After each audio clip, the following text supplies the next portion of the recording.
ભારતીય સંસ્કૃતિએ માનવ જીવનને 16 સંસ્કારમય ગણ્યું છે.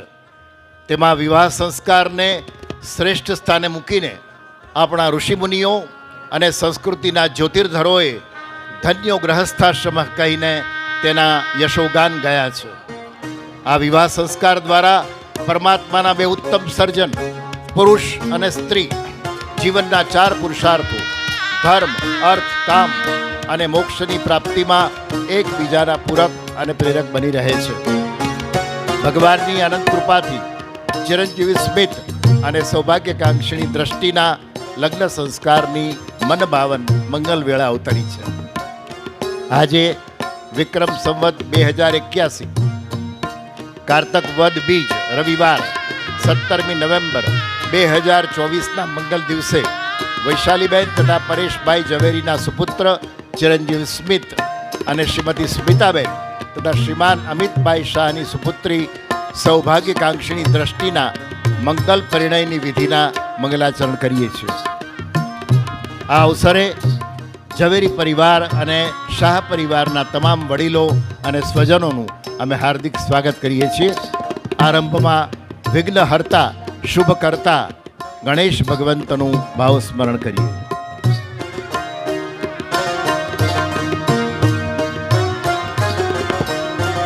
આજ મારે માંડવડે આવી જાન રઢિયાળી,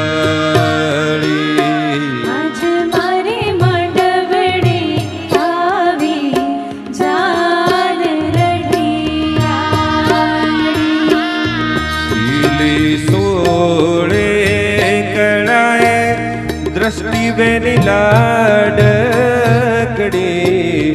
જેની જોતા તાવટ એ આવી ઘડી. આજ મારે માંડવડે આવી જાન રઢિયાળી, આજ મારે માંડવડે આવી જાન રઢિયાળી.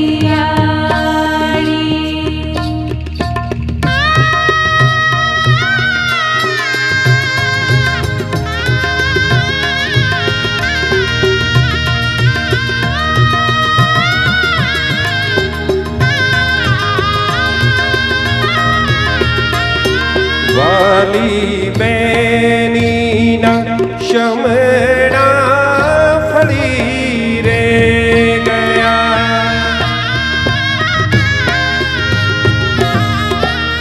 વાલી બેનીના શમણા ફળી રે ગયા, મનના માને લે મણી મળી રે રહ્યા.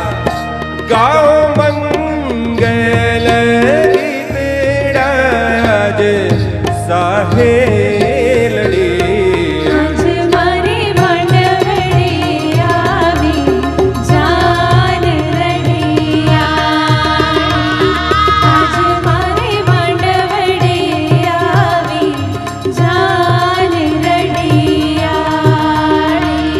જેની